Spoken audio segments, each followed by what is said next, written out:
అసలు కొనడానికి వెళ్ళింది ఒకటి, కొనింది ఇంకొకటి. కానీ అవి కూడా కొన్నాం అనుకో, కానీ బిల్లు 500తో పోయేది 3000 చేసుకుని వచ్చాం. అసలు ఎందుకు ఇట్లా జరిగిందో చెప్తారా? ఈడొకడు బట్టల బ్రష్ తో సరసాలు ఆడుతున్నాడు. ఇంకోటి చూస్తే ఏమో క్లిప్లు ఎదుక్కుంటూ కూర్చున్నాడు. ఈ పెన్ హోల్డర్ చూడు ఎంత బాగుందో. మరి అది వాడాలంటే మన దగ్గర పెన్నులు ఉండాలి కదా. మనం స్కూల్ కాలేజ్ టైంలోనే వాడాలా సరిగ్గా, అందుకే ఆడ పెట్టేసాం. మళ్ళీ మావాడు ఇది చూపించి మన బైక్ వాష్ కి చాలా బాగుంటది తీసుకుందాం అన్నాడు. అంత యూజ్ ఏం అనిపించలేదు, మళ్ళీ అక్కడే పెట్టేశాం. నాకు ఈ సోప్ హోల్డర్ నచ్చిందండి, చూడండి ఎంత బాగుందో. ఇది కూడా నచ్చింది నాకు, ఇది చూడండి ఎంత బాగుందో. ఇది సోప్ డిస్పెన్సర్. ఇంకా చాలా మోడల్స్ ఉన్నాయండి బాబు, చూడండి ఎంత బాగున్నాయో. అసలు ఇది ఎందుకు యూజ్ అవుతుందో కింద కామెంట్లు చెప్పండి బ్రో.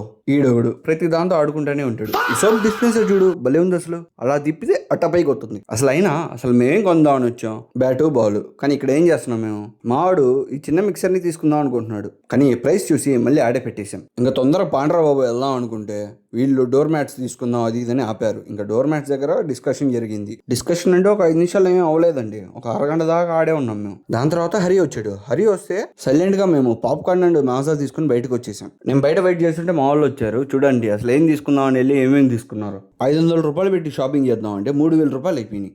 మా వాళ్ళు చూడు పార్కింగ్ ఏరియాలో కూడా క్రికెట్ ఆడుతున్నారు. ఈ వీడియోకి వెళ్తే మళ్ళీ కలుద్దాం. టాటా బాయ్. యాందిరయ్యా యాన్ చేస్తున్నా